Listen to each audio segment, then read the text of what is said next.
For a while, it seemed like Reed Bailey was the set in stone center for Indiana basketball, but all of a sudden, there seems to be some competition.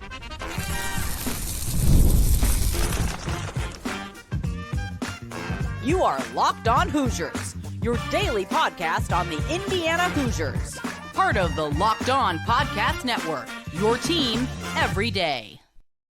Welcome, and it is the Locked On Hoosiers podcast. I'm your man, Jacob Goins. I appreciate you being here, making this your first listen or your first watch every single day. We are part of the Locked On Podcast Network, which is your team every day. And today's episode is brought to you by Game Time. Download the Game Time app, create an account, and use the code Locked On College for $20 off your first purchase. Well, we got a lot to get to on today's show. Happy August, everybody. Yes, isn't that so wild? August 1st is finally here. We're talking about the top 100 players in college football later on in the episode, ranked by our Locked On host, myself included. We put out a Locked On top 100 players in college football. We'll talk about that, where the Indiana Hoosiers had some representation and why they should probably have a little bit more. Plus, we'll take a look at the linebacker room a little bit for Indiana football, as we've talked a lot about different positions. And while this one may not have any crazy battles, there are some names that we need to discuss. But more on football in just a little bit as we start today's show. There might be a battle at the center position for Indiana basketball. And some of you will snarl, some of you will kind of huff and puff, and some of you might say, really, what are you talking about?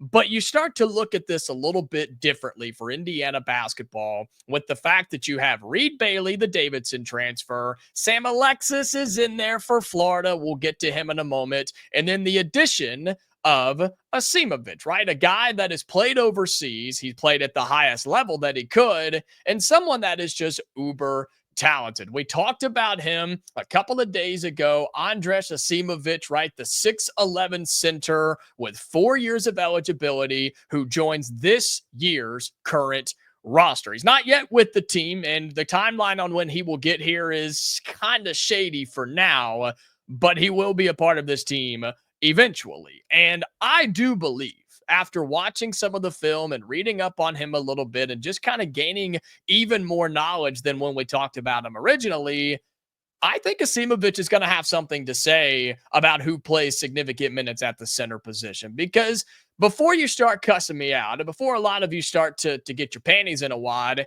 how many fans for IU, and I'm not calling you out, I'm not trying to be that guy, but there were several fans who had concerns about Reed Bailey because he's not a true center at 6'10" and 232 pounds, according to Indiana's online roster. He wasn't big enough. He wasn't good enough. He wasn't strong enough. He wasn't fast enough. He wasn't good enough to be a true center.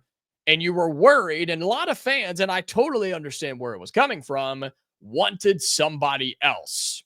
And that didn't seem to happen until literally this week, when Indiana ramped up its attention, I'll say, to international prospects. And all of a sudden, you find Andrej Asimovic and you bring him on, and he's instantly the tallest player on the team. Now, you have Reed Bailey, who's a senior, who has transferred in from Davidson, who has played a lot of college basketball during his time. You've got Asimovic, who hasn't played any college basketball in the United States. He's played competitive basketball overseas, and originally from Bosnia, from Bosnia, but he hasn't played at this level, and it's going to take some time for him to adjust. But I'm curious on what his development looks like, how quickly he develops, and how quickly he kind of makes a statement, because he can shoot the basketball. He shot it over 30% from three in his 16U and 18U years, over 30% from three, a guy that averages over 17 points a game overseas. You don't fake that, man. You can bring that to P5 American college basketball. That will absolutely translate in some way, shape, or form. Is he going to have just the physical bully ability? I don't know. Early on, probably not. But Reed Bailey's got a little bit of that in him. And from what we've seen this week, or the first couple of days of early practice and some of the videos and things that have been put out, Reed Bailey's going to step out there and shoot the basketball too. He's not afraid to do it. And to be honest with you, I think he's better at it than people give him credit for. Just to remind you, all right, about what Reed Bailey did a year ago at Davidson, averaged almost 19 points a game, was shooting at 48% from the floor, 41% from three, also while shooting 77% from the free throw line, getting 4 assists, 6 boards, and 1 block per game. Reed Bailey's a good player, and I don't understand where some of the slander and things are coming from. I get it. Davidson is not pay 5. It is not the Big Ten. He's going to have to hold his own. Totally understand. All I'm saying is that Asimovic is going to have something to say about it. And then you start talking about Sam Alexis, right? The Florida transfer, who some were excited about. Others were like, but he barely played at Florida. He only scored 4 points a game. Are we really going to get excited about this? And Jacob, he's 6'9". He's going to play the power forward spot. You're right. You're right. But what happens if you need him in a pinch? What happens if Reed Bailey gets banged up? What happens if Asimovic can't go early on? Somebody else has got to do it. Somebody else has at least got to play the 5 spot. Doesn't necessarily have to be a true center. But Sam Alexis is next, because after that, it's Josh Harris and Trent Sisley, both at 6'8", and they're not going to play the 5, folks. So Sam Alexis is the one at 6'9", 238. But physically, Sam Alexis looks good. He gets up and down the floor. He makes good cuts. He can post up when needed. He's a good post player, and I don't understand why people are neglecting that idea. And so there could be several situations where there are smaller lineups, there are bigger lineups, there are faster lineups, there are shooter lineups, there are defensive lineups and scoring lineups and end of game lineups. I mean, there are several options for who could play that center position. And I don't know if Reed Bailey's just going to have it on lockdown and walk around in all fall camp and fall practice and getting closer to November and just say, yeah, I'm the man. Ain't nobody taking my job. I'm good. I'm not worried about it. I just don't see that being the case. Do I think he's the best one to play the 5? Absolutely, I do. All I'm saying is that Asimovic will have a bigger role than some are giving him credit for. Some people think he's just a developmental piece, and maybe 2 or 3 years from now, he'll be a good player. I just think he's better than that. I do. I think he's better than that. I think it is easier to adjust to the American game than some people give him credit for. Not him in particular, I guess just international players. And we get to see that with Alexa Ristic, right, who is expected to be with the team for Puerto Rico. Latest reports were that he is in Bloomington. He is a part of the team, and kind of see what his role looks like when this team makes that trip. But all I'm saying is keep an eye on the center spot for Indiana basketball when the season begins. It will be Reed Bailey, there's no doubt. But Sam Alexis will be in that rotation, and so will Asimovic. And if he can start to come on and have some shot-making ability and maybe even a little finesse in there as well, you could see some changes and different lineups created around the center position. This team is guard and forward heavy, but you've got to have somebody playing the 5. And sorry to say this, but Reed Bailey can't play 40 minutes a game. Somebody else has got to come in and be a part of it. That's where Sam Alexis and Andrej Asimovic come in. So just keep an eye on it, on what that center position looks like for Indiana basketball in 2025 and 2026. All right, coming up here on Locked On Hoosiers, we're flipping over to football, doing a little linebacker preview as the only room that didn't bring in a transfer, but maybe it's for a good reason. We talk about that next here on the Locked On Hoosiers podcast. Today's episode of Locked On Hoosiers is brought to you by Drip Drop. Look, when I'm on top of my hydration, I notice that everything just works better. My energy, my mood, my focus, my overall well-being, even my skin feels better. But getting enough fluids every day isn't always easy. That's why I have been loving Drip Drop. I use it all the time. I keep packs in my backpack. I keep packs at work. I always try to keep a bottle of it, or I guess a bottle of water with the Drip Drop in it. I try to have at least 2 a day because it just makes up for what regular water can't do, but it doesn't have the over sweetness of your leading sports drink. I can't take those anymore. Drip Drop, when they came on with us, they sent us some. We've tried it out, and it really is incredible. Right now, Drip Drop is offering Locked On listeners 20% off your first order. Just head to dripdrop.com and use the code Locked On College. That's dripdrop.com, promo code Locked On College for 20% off. Stock up now before the heat hits hard. All right, welcome back into Locked On Hoosiers. Again, thank you so much for being here. Make sure you hit that subscribe button if you're on YouTube. Like the video. Leave your thoughts down in the YouTube comments below. And if you are listening on audio, make sure you follow us there. Turn on those notifications so you never miss a new episode of Locked On Hoosiers. And we continue on talking some football on today's episode. And we'll talk some more about the top 100 players in college football according to all of our hosts here at Locked On, and some I agree with and some I definitely do not. We'll talk about that in Indiana's representation, but we continue kind of these position previews a little bit, and I haven't really, I guess, promoted it this way, but it's just kind of how the chips have fallen. And talking about linebackers today, because when you start looking at the roster for Indiana football and you break down all these different position groups, and we've talked about the different battles going on, right? Who's really going to be RB1 and who's going to step up as wide receiver 3 and what's the second corner going to look like and the safety rotation, and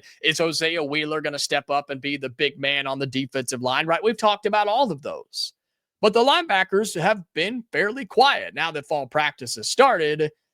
And there seems to be, with Curt Cignetti and the entire staff on the defensive side, maybe a quiet confidence in the defense in terms of the linebacker room. And it's hard not to feel that way. Why? Because you bring back an All-American and Aiden Fisher at the linebacker spot, a guy who could have gone and been drafted and be in training camp right now for some team around the National Football League. But instead, he decided to come back to Bloomington and finish his career alongside D'Angelo Pons and Mikail Kamara on the defensive side. All All-Americans and 3 of the best players in college football, in my opinion. So you bring back your senior at 6'1", 230. We know what he brings. He brings senior leadership. He brings speed, he brings IQ, he brings decision-making, he just brings it all.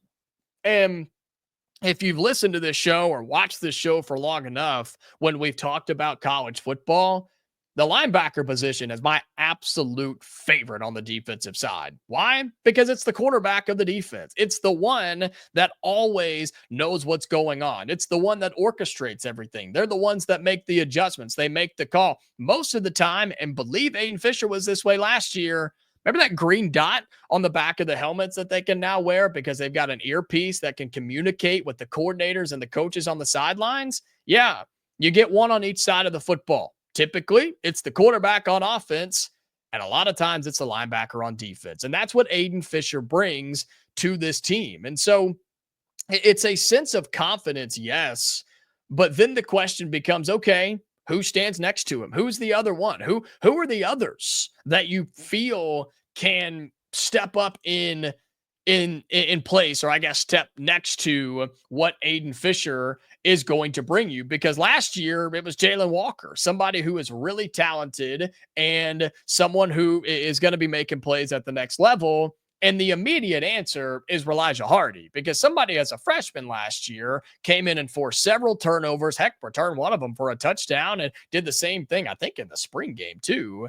Somebody that got significant snaps. Well, let me say this. Significant snaps in terms of his production. His snap count wasn't just going to blow you away as a freshman, but overall, when he got in the game, he made big plays. He had deflections, he had tackles, he had turnovers. What else could you ask from a freshman linebacker? And so now as a sophomore, a true sophomore, going to step in and be the projected right now, starting linebacker next to Aiden Fisher at 5'11", 229. I love it. I absolutely love it, because I think he proved himself a year ago. He learned behind 2 really good ones, and now he gets to play alongside Aiden Fisher as well. The other names in this linebacker room, just to kind of give you an idea: Caden Turner, the redshirt junior; PJ Nelson, the freshman linebacker. I've heard good things about him, 6'1", 220.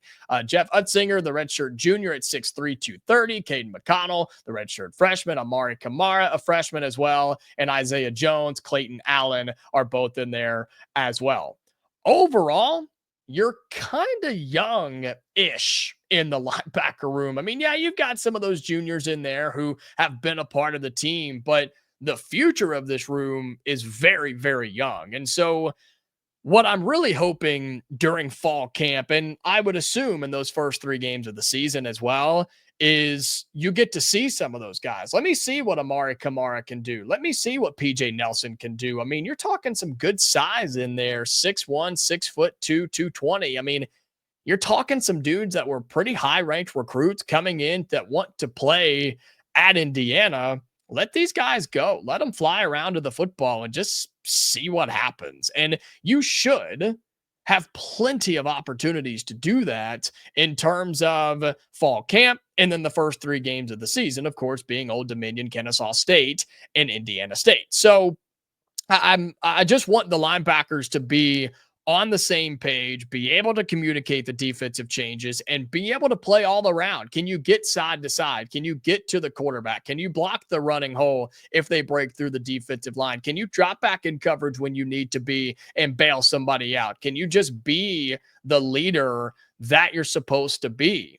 And this is a blessing, I would say, for Indiana to not really worry about the linebacker spot because, again, you're good. You've got Aiden Fisher there, and you feel that it's going to be Elijah Hardy as well standing next to him. And then whatever that rotation looks like, it looks like. But overall, I think the linebacker unit will represent and really just be a good representation rather of what the entire defense is. Fundamentally sound, fly to the football, and don't make mistakes.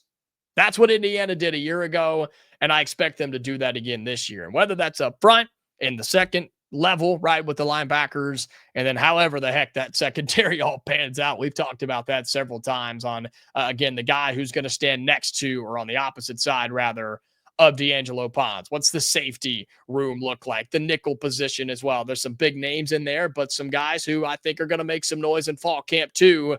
All of that is going to be figured out in the next several weeks. I just have a lot of confidence in the defensive side of the ball. It was ranked the best in college football last year, and it absolutely could be there again this year. As long as we can get pressure on the football and on the quarterback.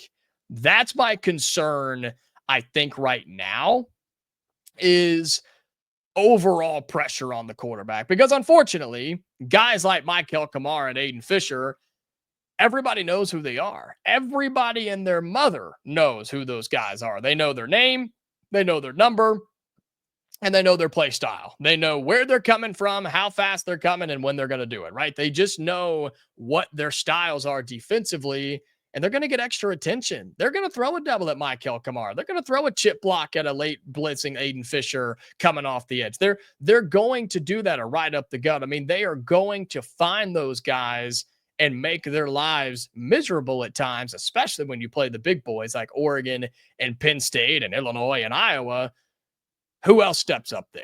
Who else can make a difference on defense other than the ones who are already proven commodities? If you can find those, you're in a really, really good spot for Indiana as a defense. You hope the offense is going to be able to score like it did a year ago. I will say that as before we move on, I hate to say this because it sounds bad, but the defense last year played a lot of stress-free snaps. And what I mean by that is they played a lot of snaps when their offense was absolutely rolling. I mean, absolutely rolling, putting up 30, 40, 50, 60 points a game. There were a lot of fourth quarters that just didn't matter, right? In the losses, yeah, you played a lot of, they were all significant snaps. There were a couple of close games in there that you had to grind out and win. The Michigan game being a perfect example. But in some of those other Big Ten games, when you beat the snot out of UCLA or Purdue or any of those other games that you won by several touchdowns, stress-free snaps are a good thing. And you get some of these young freshmen in there at every position possible, and you get your big dogs off the field and avoid injury. That's the only thing I think that can hold this Indiana defense back this year would be significant injuries. And knock on wood, we hope they don't happen, but that's just part of playing sports. That's where I see the linebacker room right now. One of the most confident rooms I have, I guess the most confidence I have in that room. In terms of ranking the positions, in terms of confidence, yeah, linebacker may be at the top. And so really excited to see what all comes from that. And speaking of defensive players, Indiana's got some of those on our top 100 players in college football. A couple of offensive players, too. Locked On ranked them. We talk about them coming up next.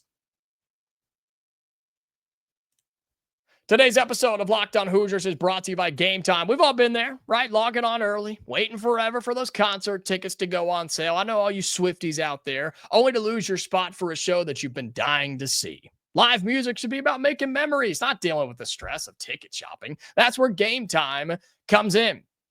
Game Time makes getting concert tickets faster and easier than ever. Prices actually drop as the closer you get to showtime, and you can save up to 60% off with their killer last-minute deals. If you're tired of all the endless scrolling and trying to find the best deal, trying to price match and do all that mess, ain't no reason to do that anymore. Game Time's zone deals pick the best seats in the best section just for you. So take the guesswork out of buying concert and show tickets right now with Game Time. Download the Game Time app, create an account, and use the code LOCKEDONCollege for $20 off your first purchase. Terms apply. Again, create an account and redeem the code LOCKED. ONCOLLEGE. That's Locked On College for $20 off. Download the Game Time app today. Last minute tickets, lowest price guaranteed. All right, final segment here on Locked On Hoosiers on this Friday afternoon, and appreciate you being with us. And just want to let you know we got some fun things coming up for you to start next week as well. So be sure that you are staying tuned for some of those. We're going to be talking some college basketball with our friend Andy Patton of Locked On College Basketball. Also a little Wisconsin preview with our friend Ryan of Locked On Badgers, and a lot more on the show next week as well. So be sure to come back on Monday. But our Locked On Podcast Network, we released our top 100 players in college football. All of us that host a college show, we all pitched in, we all ranked our top 100, all came out with a score and all averaged out, and we came up with a top 100 list. And if you want to check this out, just go to the Locked On Podcast Network website. We've got them all linked for you there. Our social medias have posted them as well. And for those of you watching on YouTube, you're going to get a little bonus today because we got all the graphics and we're going to show these to you as we go. And then at the end, we have a graphic of just the Indiana players. But I want you to kind of get this number in your head, okay, as you're watching or listening to this. How many players, if you haven't seen it already, don't cheat. How many players do you think, out of all the players in college football, how many Indiana Hoosiers do you think landed on the top 100 players in college football list? Get that number in your head. Think about it for just a second. Right? Marinate. Think about it. Offense, defense, special teams, returning players, transfers, freshmen, right? Think about all the players that Indiana has. So we've talked about on this show. All right, now that you got your number, let's rapid fire through these. All right, here we go. Again, if you're on YouTube, you're looking at it right now. If you're on audio, I'll read through some, not all, okay?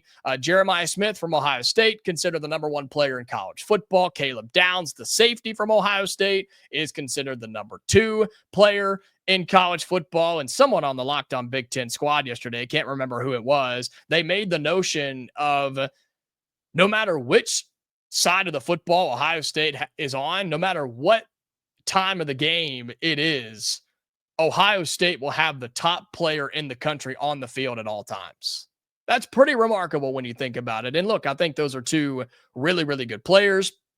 Dylan Stewart from South Carolina, Jeremiah Love from Notre Dame at 4, Ryan Williams at Alabama's 5. I don't think he's that high, but that's okay. Cade Klubnik at 6 from Clemson. I'll read you the top 10 here. Anthony Hill at 7. Garrett Nussmeier, the quarterback at LSU, is at 8. Colin Simmons, the linebacker at Texas, is 9. And Keldrick Falk, the defensive end from Auburn, is at 10. So no Hoosiers there, right? Let's keep on going. Here's 11 through 20. No, don't see anybody there. Lenore Sellers from South Carolina. Leonard Moore, quarterback from Notre Dame. Drew Aller, quarterback from Penn State. He's on there at 20. Well, let's keep going, shall we? 21 through 30. Well, there's some Big Ten guys in there. You got Dennis Sutton in there from Penn State, the defensive end. Nicholas Singleton, the running back from Penn State as well. Oh, A.J. Harris from Penn State. Gabe Jacques from Illinois. You've got Dylan Thiedemann from Oregon. Our buddy Spencer was fired up about that. Nobody from Indiana. Let's keep going. And don't worry, I've looked at this already. I'm already frustrated. I'm just letting you kind of marinate a little bit. There's Arch Manning at 31. There's, let's see, who else we got on here from the Big Ten? Is that it? Oh, Sonny Styles, a linebacker from Ohio State at 40. Nobody from the Hoosiers there. Let's keep going. Oh, there we go. 44th is Mikail Kamara, the defensive lineman from Indiana. He is the first appearance on the top 100 list for the Indiana Hoosiers. He is considered the 44th ranked player in the country, according to our host here at Locked On. And you continue to look at this graphic because, boom, there's another one. And it's D'Angelo Pons, the corner from Indiana as well.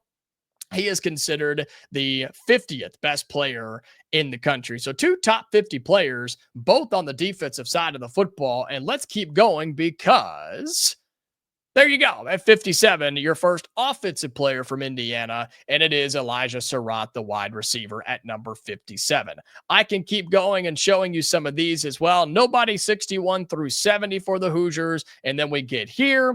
And at, I thought we had one. Oh, we do. There we go. 74 is another offensive player for the Hoosiers, and it is quarterback Fernando Mendoza. So we'll skip through all the other ones and just show you the Indiana graphic where the Hoosiers have 4 players in the top 100 of college football. Hopefully, let's see if you got it right, got it wrong. Maybe you were close, maybe you weren't. I don't know. Mikail Kamara at 44, D'Angelo Pons at 50, Elijah Sarratt at 57, and Fernando Mendoza at 74. And I agree that all of these players should be on this list who are considered top 100 players in college football, because I absolutely agree with that. But a guy that we just got done talking about is not on this list. Aiden Fisher from Indiana is a top 100 player in college football. I will also throw Omar Cooper in that list as well as a top 100 player in college football, alongside his counterpart of Elijah Sarratt, who is at number 57. And I'm going to be honest, I'm surprised that our fellow hosts at Locked On were giving the love to Fernando Mendoza like they are already. I know there's a lot of national hype, and we've hyped him up as well. I think he's going to be good. We think he's going to be good. I just wasn't prepared for our Locked On buddies to say the same thing, but they think he's a top 100 player, meaning that he's probably going to be a top quarterback in the Big Ten. I think he's like 4th or 5th on this list in terms of Big Ten quarterbacks. And so, yeah, were you close on your guess? I had us with more. I just want to be clear. I had us with, I think that would have put me 6, right? Because I did include D'Angelo Pons and Aiden Fisher on this list as well. And I think a couple of guys can work their way into this spot. I think whoever your RB1 is could find his way on here. It's going to be tough for Holden Stays, the Tennessee transfer tight end, to find his spot here. I think Pat Coogan should be on this list, and the fact that he's not is kind of wild to me. I think he will find his way on this top 100 list. I'm sure we'll do one in the postseason as well. And so I like that we're getting love. I just think it should be more. And regardless, we'll see how it goes at the end of the season. But we are out of time, Hoosier fans, and I appreciate you being here and wrapping up the week. Getting the month of August started, though, here with Locked On Hoosiers, okay? Again, if you haven't already, follow us on your audio platforms. Turn on those notifications. And if you're on YouTube, please subscribe to the channel. As we are recording, I'll just give you an update. Don't think we're going to get 6K yet, but my goodness, we're so close. And we could kick off the month of August by doing that if you help us out, okay? So do that for me, and we are back on Monday. All right, Hoosier fans. So until then, stay safe, and I'll talk to you later.